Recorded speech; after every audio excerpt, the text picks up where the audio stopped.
Good morning. Thank you for joining us at Parent Maps Puget Sound Preschool event. We are thrilled to begin this event with the happiest kids on the block, parenting toddlers and preschools in a pandemic, with pediatrician and best-selling author Dr. Harvey Karp. We are very excited to have you, Dr. Karp.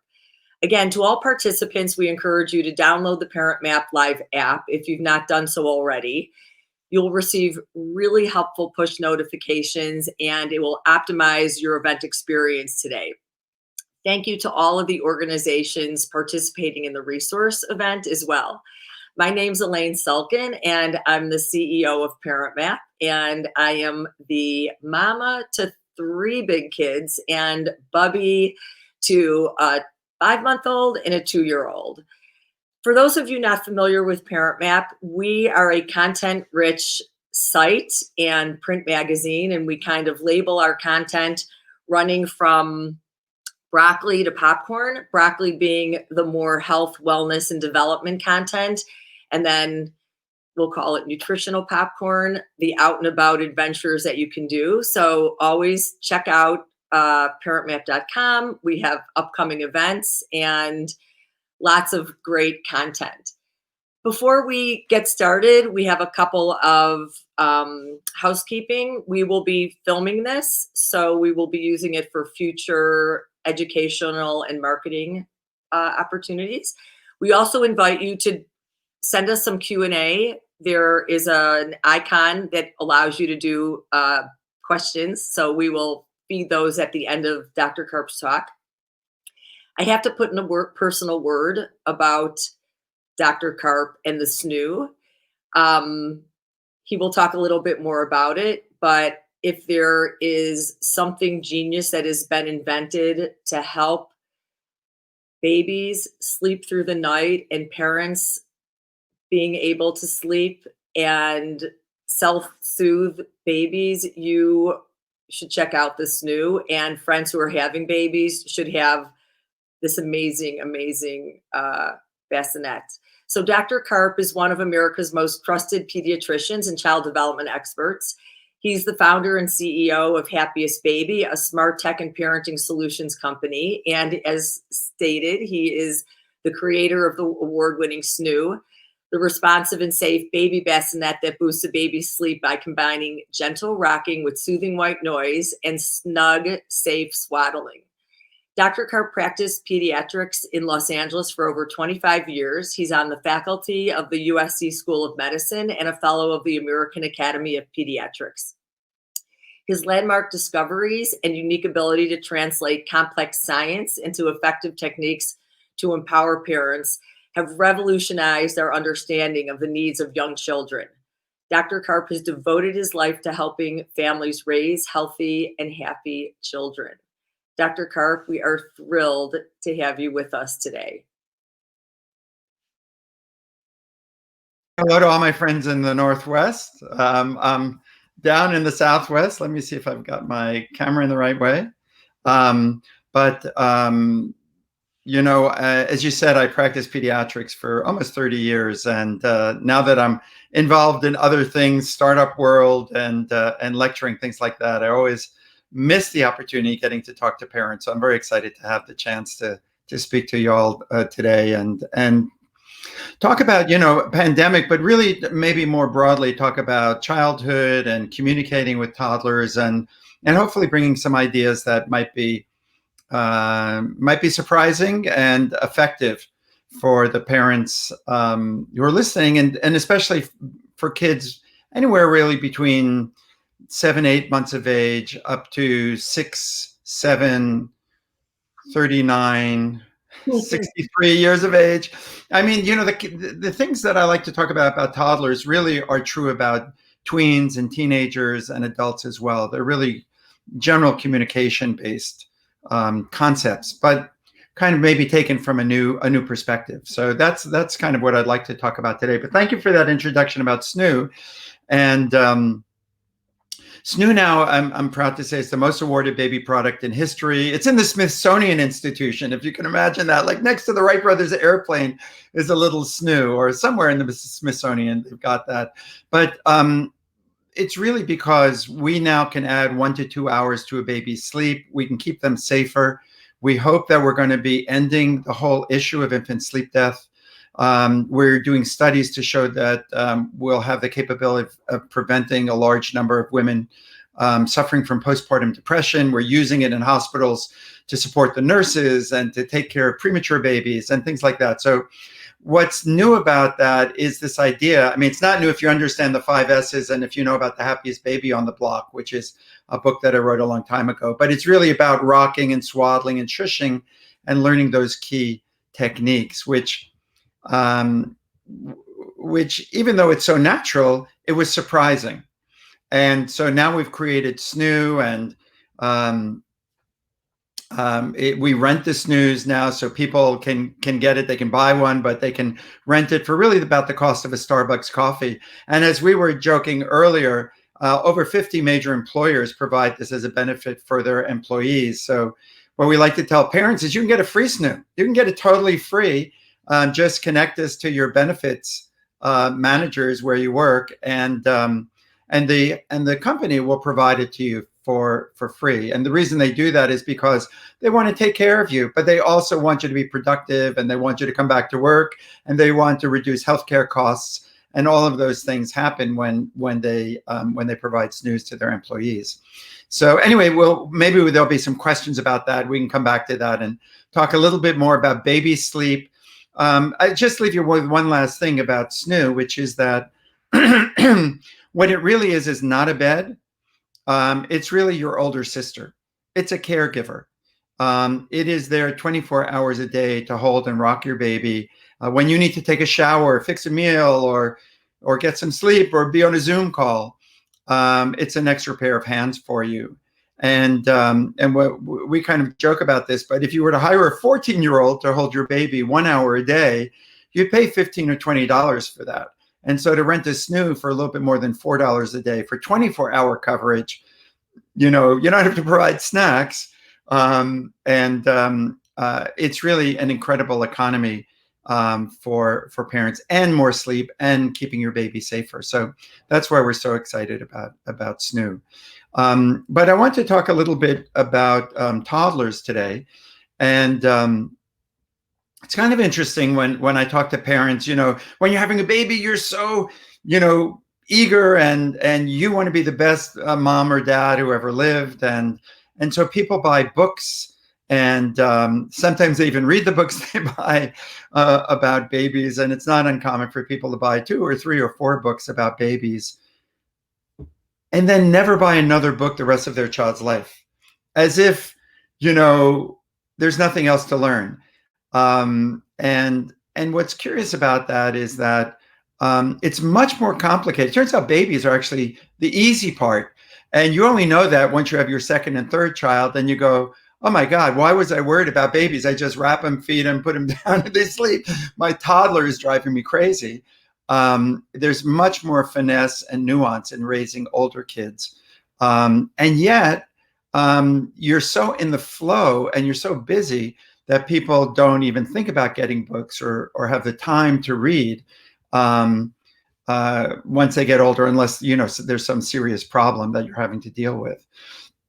And so what's curious to me is, and what I try to convince people to do, is to spend 5 hours less of watching Game of Thrones and 5 hours more of reading any good book about toddlers, and learning a little bit more about how their brains work and how to communicate with them.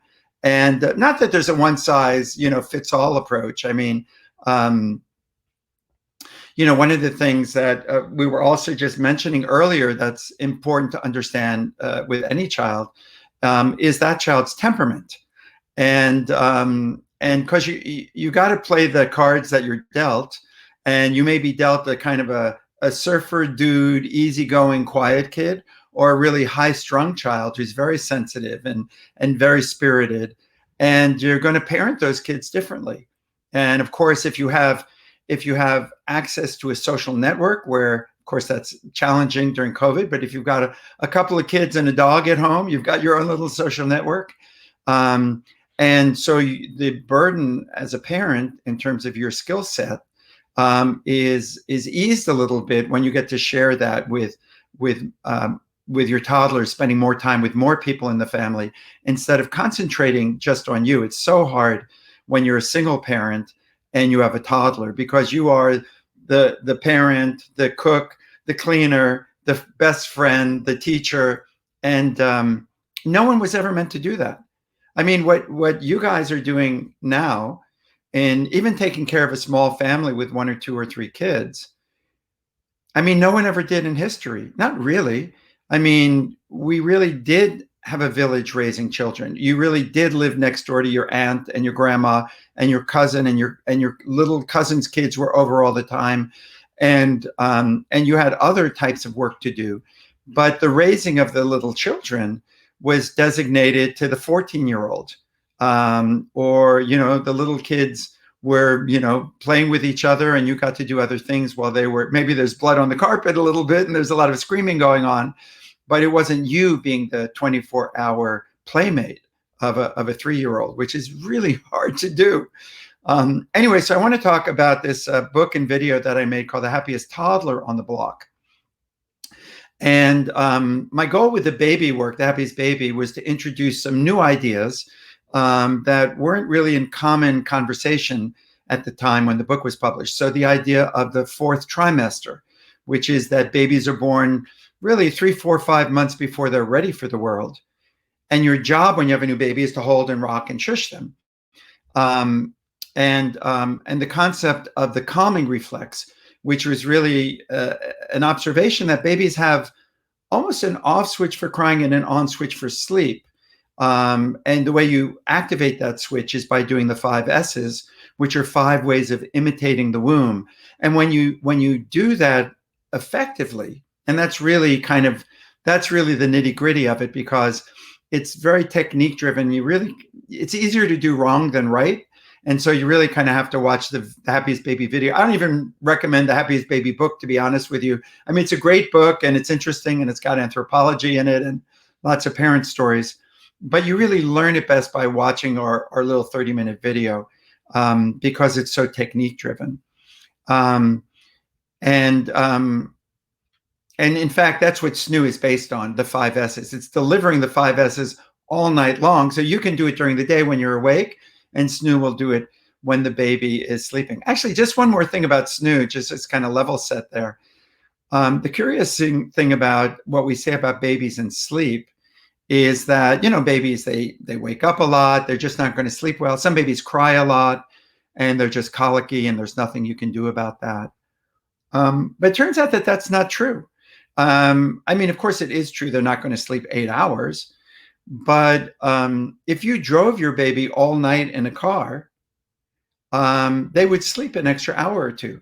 It's just what they do. And we do the same thing. Adults, children, babies are all soothed by rhythms, by rhythmic stimulation, rhythmic sound, rhythmic motion. And we fall asleep in trains and planes and cars and things like that. And so SNOO really is driving your baby all night in the car without driving your baby all night in the car.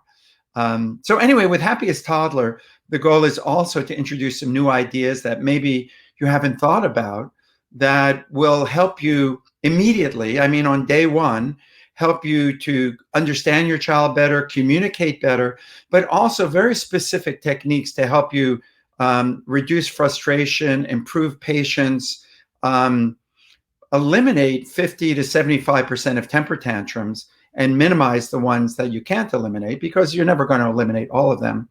And most importantly, help you build emotional regulation and emotional strength for your child. Because honestly, between 0 and 6 months, it's challenging, but you kind of get through that. Between 8 months and 5 or 6 years of age, you've created a person. And it's not that they can't recover from some of the missteps you made, later on in life, and maybe with good therapy. But if you've set a good foundation and a respectful foundation and a loving foundation, you've given your child a gift that will guide them and protect them for the rest of their lives. And so that's why, like I was joking, I recommend people spend 5 hours less watching Game of Thrones and 5 hours more, spending a little time to learn about toddlers and learn about the ideas that people who are experienced with toddlers can bring along. So I mentioned the new ideas about babies. The new ideas about toddlers, I would say, are three main concepts. Number one, toddlers are not little children. Toddlers are cavemen. They are primitives. They are uncivilized. And you need to understand that. I mean, of course, you're going to speak politely and reasonably with your kids, but you have to understand from their intellectual capabilities and their brain abilities. They don't have a well-developed ability to hold back their impulses. And so in many ways, your job is to civilize your child. And that process of civilization in human beings took thousands of years. And in children will take at least a couple of years to teach them to say please and thank you and wait in line and share their toys. And so if you understand that they're like cavemen, then you have a different expectation of your child's abilities and the time it's going to take for them to be reliable in behaving well. And you have a different expectation of your own abilities to civilize your child, and helps you cut yourself a little bit more slack as well. The second concept is that when children are upset, we kind of do the wrong thing at the wrong time. And what I mean by that is the more upset they get, we tend to get more calm. I mean, of course, sometimes we scream because it's just we can't handle it. And that's fair enough. It's a hard job. But more times than not, parents are taught today to speak softly, to acknowledge feelings. Sweetheart, I know you're upset. I know, honey, calm down. I know you're up. I know that's frustrating. I know that's upset. But the difference between the amount of energy that the child feels and the way that you're speaking to them is so disjointed that it actually makes a person feel worse. It makes a child feel like you don't really understand, even though your words are right. So I want to talk about how you align your emotional energy with your toddler's emotional energy so that you're much more effective when you're acknowledging feelings. And then the last point is really about temper tantrums, which is the idea that even though they're completely normal and something that you're always going to have to deal with, sometimes more depending on your child's temperament, sometimes less. But we can eliminate and mitigate many of those things and make your life a lot easier, make your child's life a lot easier as well. So toddlers are fun, but they are challenging. And so what if you could wave a magic wand and suddenly you could, get your kid to be more patient and more cooperative and more confident? That's really what the goal is. And one of the key principles that we talk about a lot in our culture is unconditional love, as being really the basis of a good relationship. But I would challenge that a little bit and say that as important as love is, there's something that's even more foundational. Excuse me. And that's respect. Respect is more important than love. Respect is really the glue of all of our good relationships. And you may have, think of it this way. If you have someone who loves you, but they don't respect you, it's actually going to mess with your head. It's really going to be unsettling and disturbing to be in that type of a relationship. If they respect you, but they don't love you, that's not the best of all worlds, but at least you have a respectful relationship. And so respect comes first, and that becomes important in how we communicate with our children and our friends and everyone in terms of how we show that concept of respect. So let's back up again for a second and talk about toddlers and why parents struggle with toddlers. Two big reasons. One is because we don't have the village. We don't have support. We don't have a little neighborhood where they can just run out of the house and be with their cousins, and you don't have to worry about them. And we don't have caregivers that we can just turn over the care to. Of course, when you have great childcare support, that's wonderful. If you have a nanny or a cousin or a babysitter who can help you out, then that's great as well. But today, if you have a nanny, you're really well off. 100 years ago, everyone had 5 nannies, your extended family. So it's important to realize that parents today really should be patting themselves on the back for taking care of their toddlers, because it's not an easy job and no one was meant to do it without like a whole village to help. The second thing is that parents struggle because they have very little training. You may be smart, you may do really well at school and at work, but that doesn't translate to taking care of a caveman.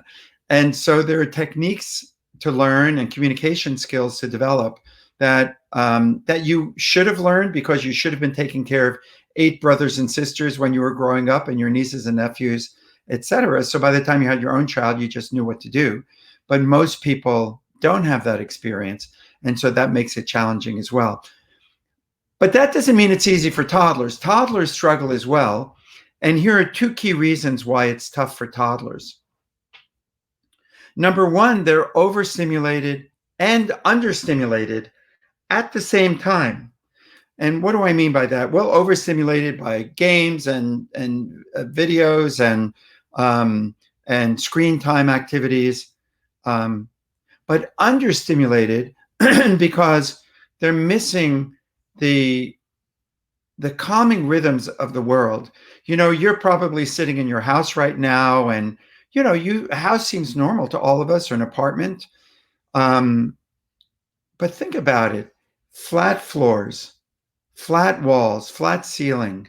A toddler's world, if you think, really, the world, toddlers haven't changed in 1,000 years. They expect to be born in a cave or a teepee, or a hut. And then they wake up, they go outside, they pee on the grass, and then the 3-year-old sees a 4-year-old and runs after the 4-year-old, who's running after a 5-year-old, who's running after a chicken, who's running after a dog, and they're rolling down the hills, and they feel the grass under their toes, and they smell the wood burning, and they hear the birds. It's a very sensory rich environment, even though it's not a complex environment compared to the videos and the screen time that we have. And so it's an important concept to realize that our toddlers are not overstimulated, but they're understimulated because our homes are really boring as compared to living outside and being in nature. And so over the last 100 years, we made a lot of progress, right? We now, parents are no longer sanctioned to hit their children. It used to be, spare the rod, spoil the child, and corporal punishment was not only approved but expected.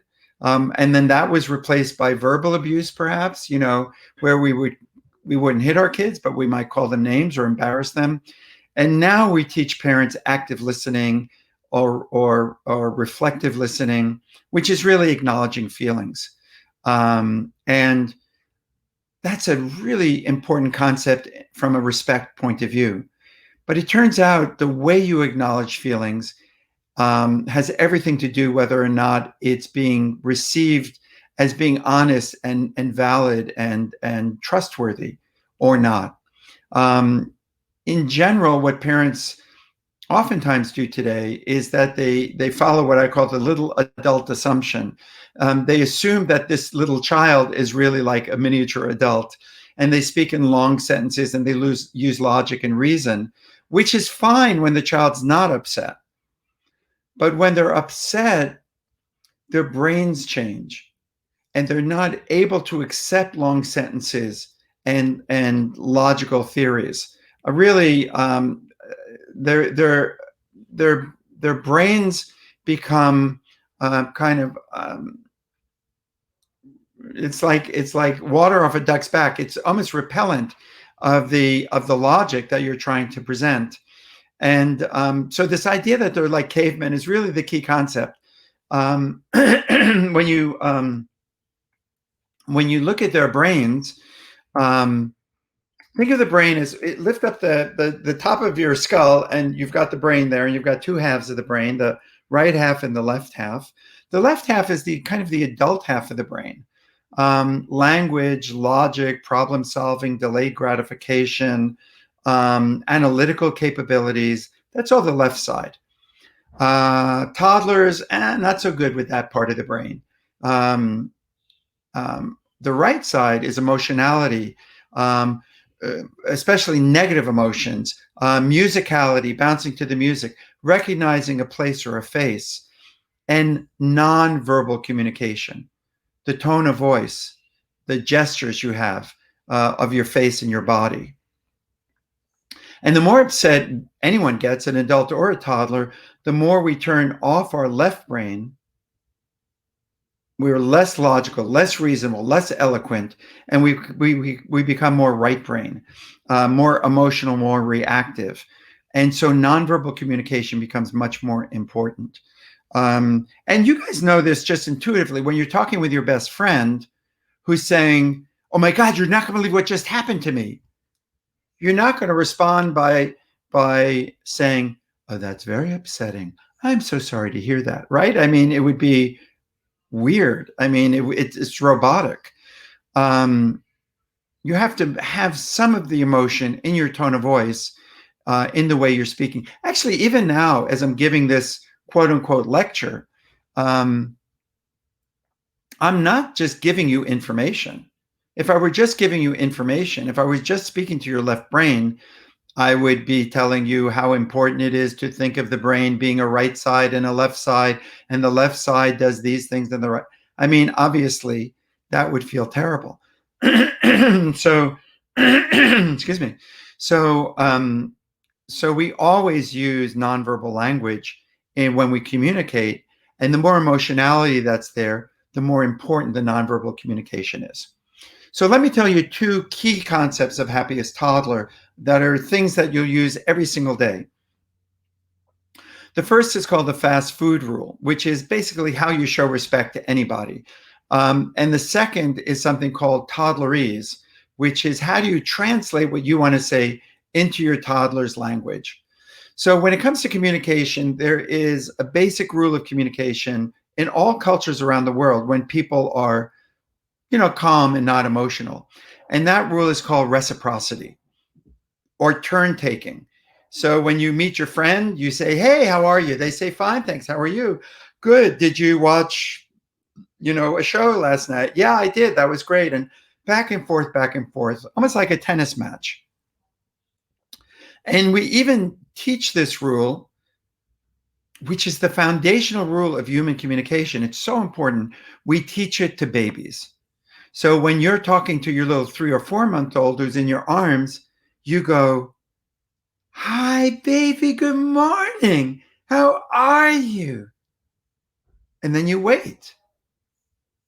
And your baby goes, and you go, "Yes, it's a beautiful day." And you take turns back and forth, and you encourage your child's participation by giving them your response. And so that's the basis of communication when everybody is calm and happy. But when someone's unhappy, the basic rule of communication changes immediately. And that's what I call the fast food rule. Whoever is hungriest for attention goes first, and they get an extra long turn.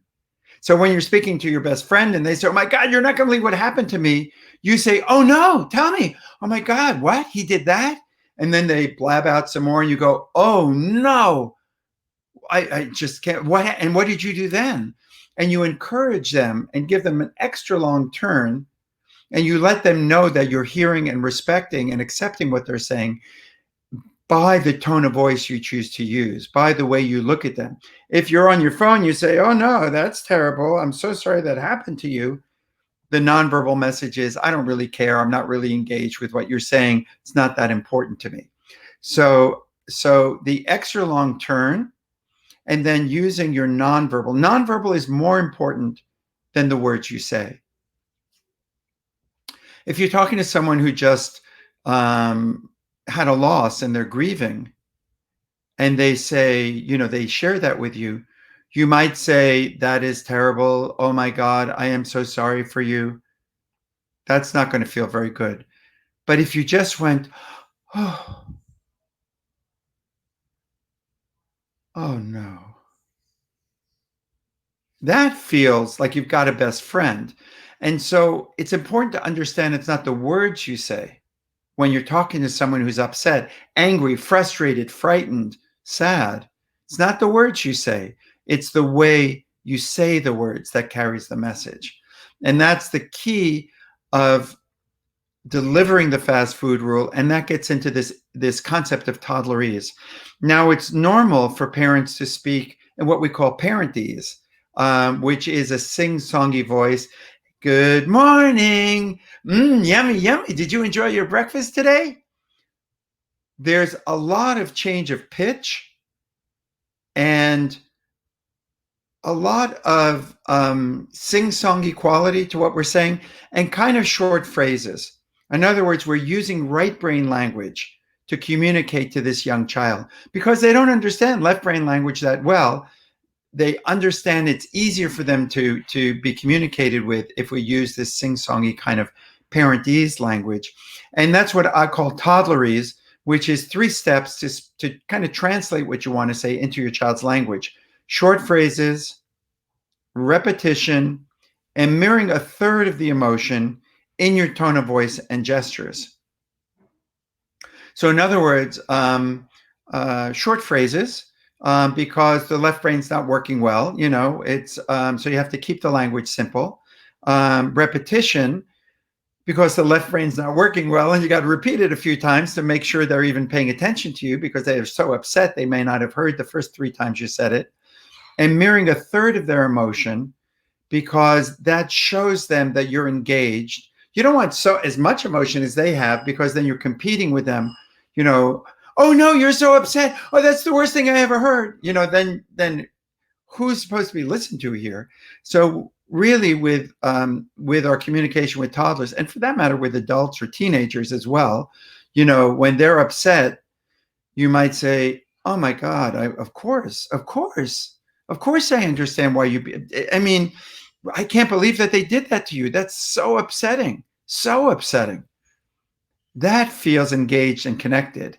So you're using a third of their emotion, the repetition, and the short phrases. That's really the general rule of communicating when people are upset.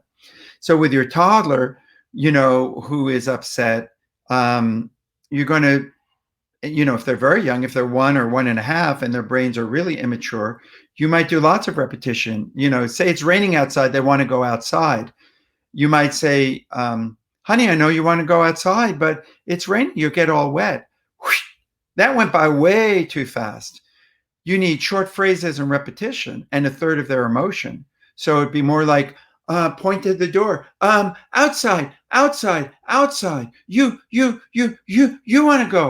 to go outside. Like 7 times before they look at you and they go, yeah, I want to go outside. And once you get their attention, then you get to your side of the story and you get to say, no, outside, honey. No, we can't go outside. No, outside. It's raining. We'll get all wet. And then, or whatever, you get to your distraction or your part of giving information. But that is the way young children understand and feel respected. And so, so this, believe it or not, when we get to talking about temper tantrums, tantrums are a form of communication, right? The child's upset. Maybe they're overhungry or overtired or bored inside. So there are a lot of things, or they didn't sleep well the night before, they're getting sick. A lot of reasons why children have a lower threshold for tantrums. And especially during COVID, when we're indoors and everybody's bored and stuck in the same room. But the child doesn't really want to be screaming. It's not a pleasure for them to be out of control.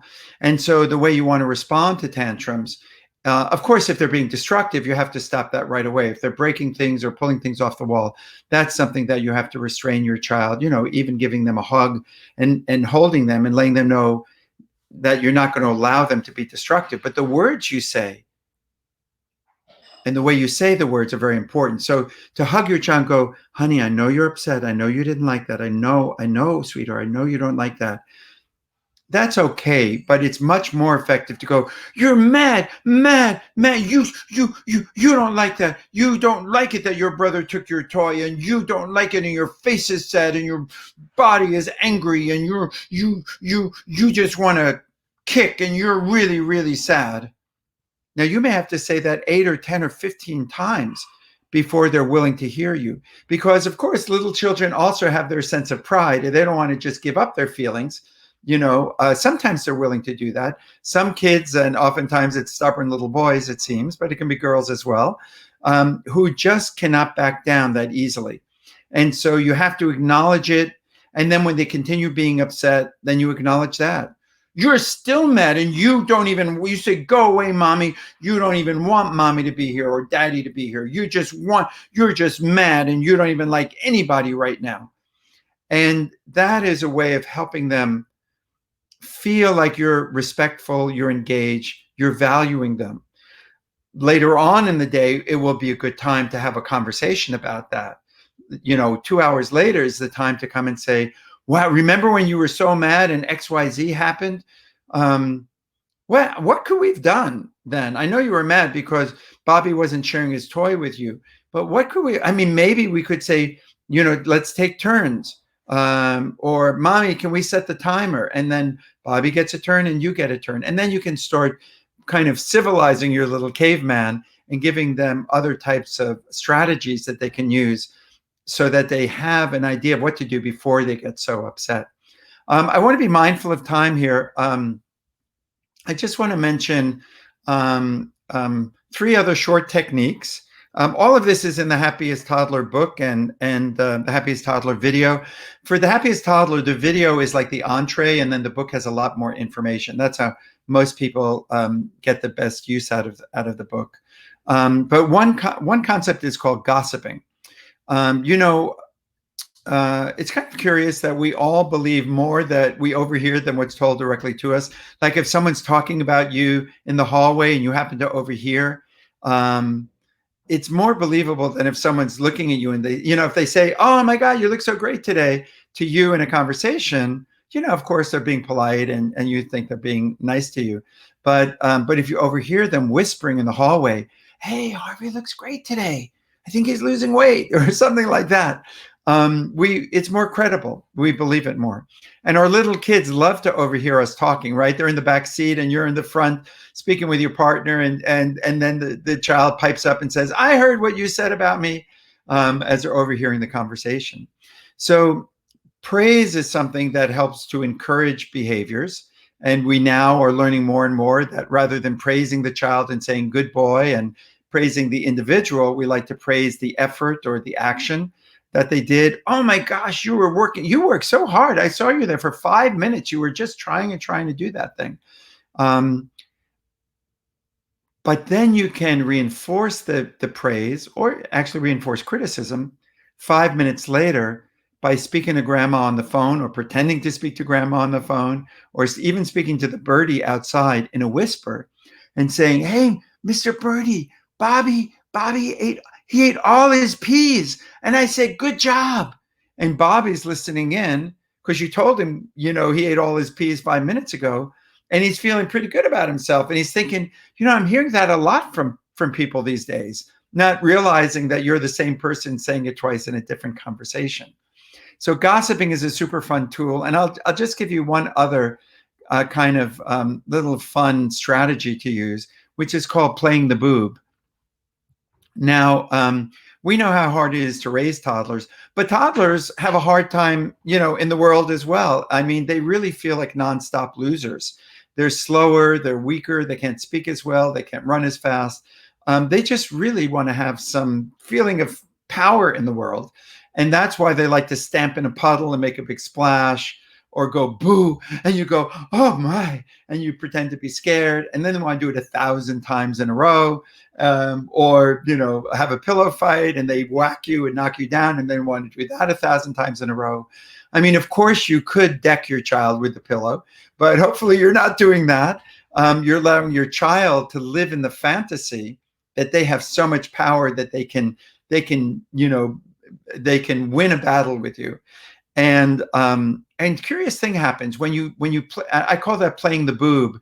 When you have a race and let them win, or you're unpacking the groceries and let them win, or you have a hard time, pretend to have a hard time picking something up, and your child picks it up and helps you carry it. All of those things are allowing your child to feel victorious. And the curious thing is that when you do that 8 or 10 times a day, your child automatically wants to pay you back. They automatically want to be more cooperative because you're making them feel so good about themselves that they want to maintain a good relationship with you. So they'll be less likely to frustrate you or to disobey you because they understand that you're making them feel so good with all of that that positive attention. So let me end there. And I'm sure there are a lot of questions, and we can go off into some different tangents or talk about other things depending on what you guys want to talk about. Okay, I took copious notes, and my youngest daughter is 19. I think some of these theories can apply beyond the toddler. Thank you so much. That was great. So I'm going to start with one of the most interesting questions, which is, people often feel when we were talking about the SNOO, okay, we've totally missed out. I don't have a 6-month-old. I don't have a 0 to 6-month-old anymore. And what can I do to help encourage better sleep habits when I miss that opportunity? So more for toddler sleep. Sure. So, I mean, it all depends on the age of the child. So there are different strategies for different age children. Not to plug the book, but we have limited time to talk about different strategies. But there is a book I wrote called The Happiest Baby Guide to Great Sleep, which is sleep strategies for the first 5 years of life. But for toddlers, one of the common issues is, they don't want to go to bed because it's boring. Why do I want to be in a dark room by myself when all the activity is out here and my best friends are out there and and it's a lot more fun and there are lights and things going on. And so, so toddlers often resist going to sleep. So I'm talking about, an 18-month-old, 2-year-old, 3-year-old. And the biggest strategy that parents are taught is kind of sleep training or putting them in the room and you just have to stay there and that's the way it goes. And some people say put a gate up and things like that. And of course that can work. And I'll use that even for little kids, babies, 6-month-old, 9-month-old, a 1-year-old. But once they get over 15 months and they can understand things better, I really use a kind of a concept. I call it Twinkle Interruptus in my book. And that kind of got the name because I had a dad in my practice who was complaining about sleep. And he said, you got to do something to help me because I'm putting my little girl to sleep and I've got to sing Twinkle, Twinkle, Little Star, 8 gazillion times. And she finally falls asleep and I tiptoe out. And just as I'm opening the door, she goes, Twinkle. And then he's got to go back and sing Twinkle, Twinkle. I mean, we've all been there. Yeah. And so Twinkle Interruptus is a technique to help kids learn how to fall asleep on their own. Well, not on their own. Eventually they'll fall asleep on their own, but with your help. But it's a little bit sneaky. So it's I got to go back one more step, which is to talk about how you teach patience to a young child, because we tend to try to teach patience in exactly the opposite way that works the best. So most of us, when we're trying to teach patience to a young child, we say, the child's saying, a cookie, cookie. And we say, hold on just 1 second, honey. We have to wait 1 minute and then we're going to have cookies. Sounds reasonable. I mean, it can work. But what works much better is to say to the child, cookie, cookie. Oh, cookies are yummy. Okay, sweetheart, here's your cookie. And you hand the cookie to them. And just as they're taking the cookie, you put a finger up and you go, oh, wait, 1 second, honey, 1 second, 1 second, 1 second. And you turn your back and you pretend to do something for 5 or 10 seconds. And then you turn to your child and you say, good waiting, good waiting. Here's your cookie. So rather than rewarding the child's request, you're rewarding the child's behavior of waiting. And it's amazing. Young kids, within short amount of time, if you do that 5 times a day, pretty soon they'll wait 10 seconds, 15, 30 seconds, a minute. And what you're literally doing is you're training the left prefrontal cortex. You're training the part of the brain, that adult executive function of the brain that's associated with delayed gratification, which we now know is associated with success in life and happiness in jobs and greater success at work and things like that. So So that's what patient stretching is. And now you use that in Twinkle Interruptus by, you have your bedtime routine, you turn the lights down maybe an hour before bedtime and turn white noise in the background an hour before bedtime. So you're signaling to your child's brain that sleep is coming. Then you've got your, brush teeth and go to bed and read stories routine.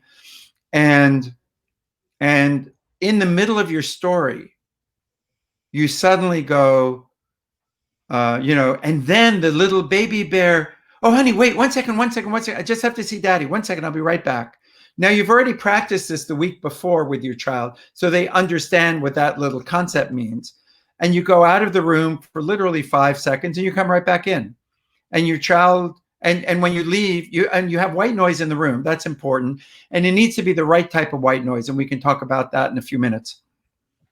We actually created with snoo noise, and the snoo sounds are completely different than any other white noise sound, specially engineered. So we have our little snoo bear now, which is a white noise teddy bear that has those white noise sounds and some other specially engineered sounds that I created. And so you can say to your child, here, hold your teddy, I'll be right back. And you go out and 5 seconds you're back in, and then you continue your story. And then a minute or two later you say, oh, 1 second, 1 second, just have to see daddy one more time. You go out for 10 seconds. And usually within 2 or 3 nights, you're able to go out for a minute or two, and they fall asleep while they're waiting for you. And it's a little sneaky, I'll grant you. And if they wake up in the middle of the night, you have to do it over again. But usually within a week, they're sleep trained. And you didn't go through screaming and fighting or anything like that.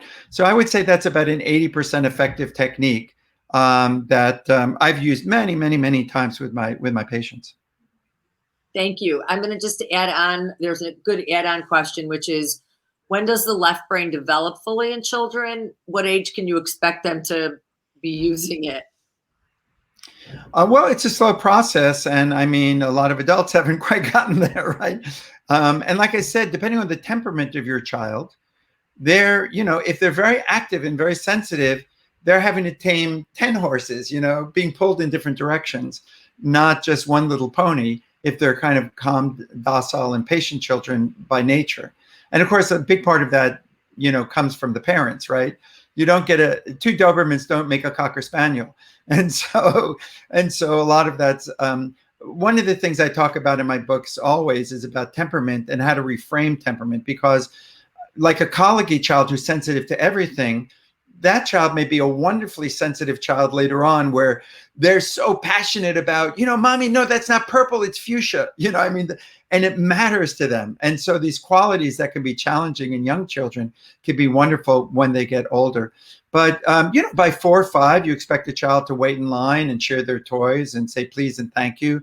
And as they get older, of course, to delay their gratification and their impulses more and more. So it's a gradual process. Thank you. There's a bunch of questions around kids haven't been going to preschool. They, even when they were doing it as a routine, it was so hard for some kids to leave their parents and that adjustment. And now with the pandemic, how can you work with your kid to help them and, anticipate that eventual hopeful separation? Sure. Well, separation anxiety is a good thing, because what it means is that they're trusting and loving of their parent. Usually we see it mostly in children who are there's a type of temperament that we call slow to warm up. They're fine once they're used to all the kids there, but that jumping in the cold water is really hard for them. And so they like to watch, for 3 weeks, kids going up and down the slide before they even attempt to climb up the steps of the slide. And so we need to be respectful of that. The more you push those kids, the more they feel criticized, and actually they pull away.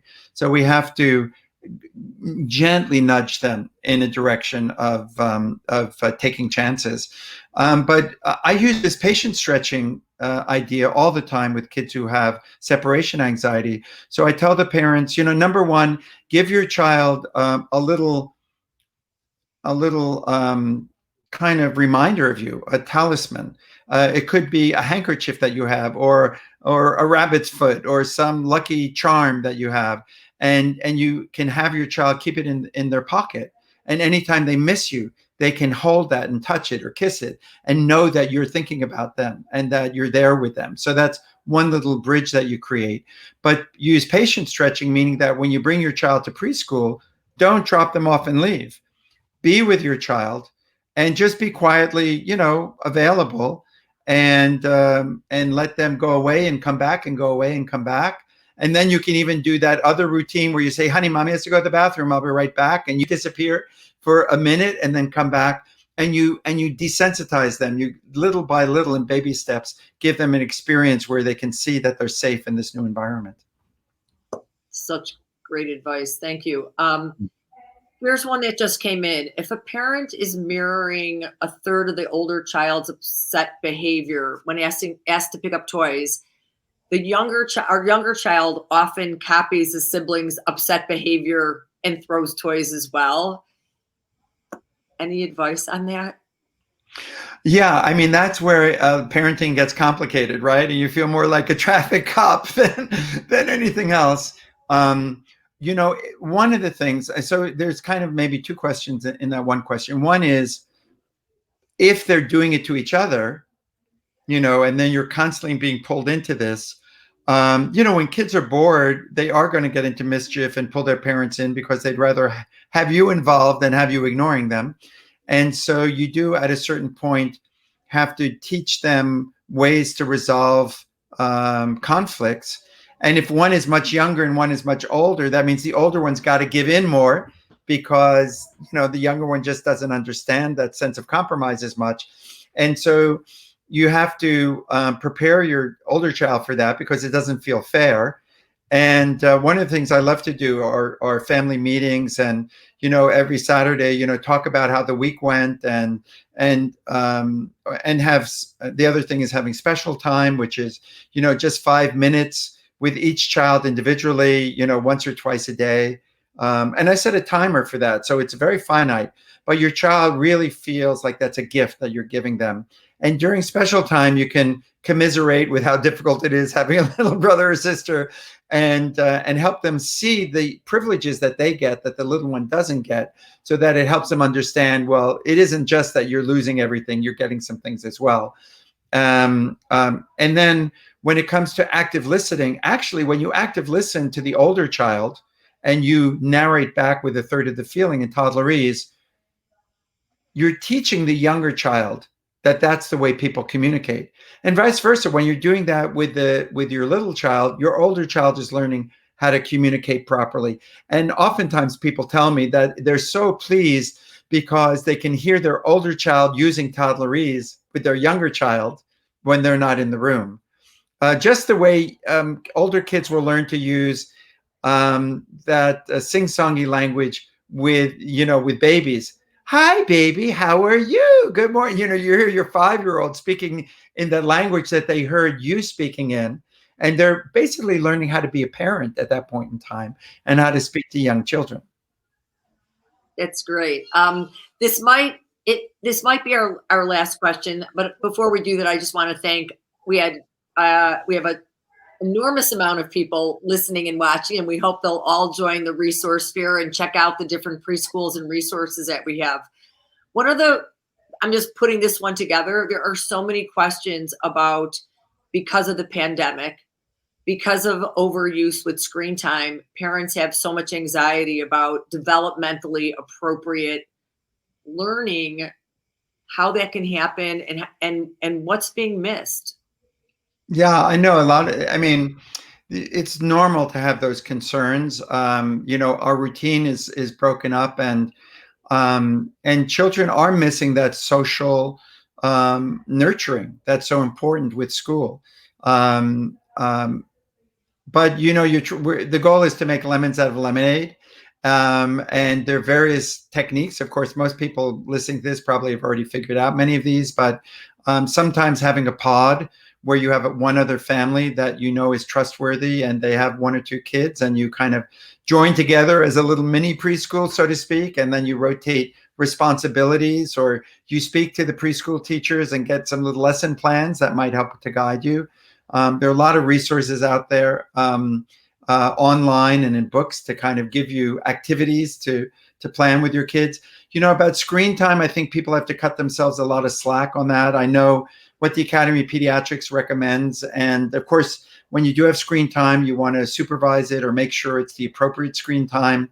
But listen, we have to survive this very difficult time. And if that means that kids are a couple of more hours in front of the screen because you've got to do other things and you got to survive this period, I don't think you should be overly judgmental of yourselves. I think it's really a matter of just getting through this. We have to use nature as much as we can, planting seeds and gathering leaves and tracing leaves and making collages. And nature is our really great friend. And the more you can get out, nature just has a balancing effect on us anyway. And so really using nature as a partner in this. And then pets. If you're lucky enough to have a dog or even a cat, I mean, dogs are great because you can be all day long running after the dog. And kids are very happy doing that.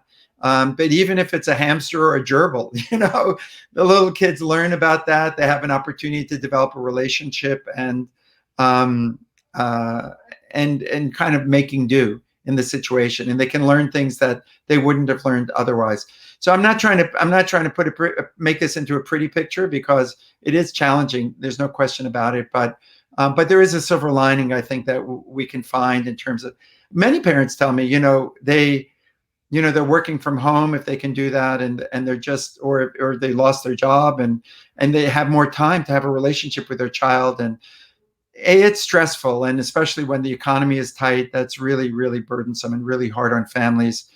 But there is an opportunity to be closer and to develop that relationship, and I think we need to grab that while we have that chance. Thank you, and I'm so glad that we have this recorded because there is really unpacking a lot of wisdom and tips and tools that you've shared is fantastic. Thanks, Lane. So thank you again for joining us. And the resource fair is now open from 11 to 1. And all the booth representatives are available to everybody who's attending. And there are 3 sessions: school info sessions, pint-sized pointers, or topic-focused discussions featuring different preschool experts. And there are some playtime, so for your kids to have a little fun distraction. And thank you again for joining us today. Thanks so much. And again, the last point, if anyone wants a free SNU or has friends who want a free SNU, just speak to your HR department and have them contact us, and we'll be happy to make that arrangement so that everyone, our goal ultimately is that insurance companies and the government subsidize this. So basically we can get everybody having that extra help in the house. Anyway, thanks so much. Fantastic. Everybody, I just got my COVID shot. Everybody get your COVID shot when you can. Take care. Thank you.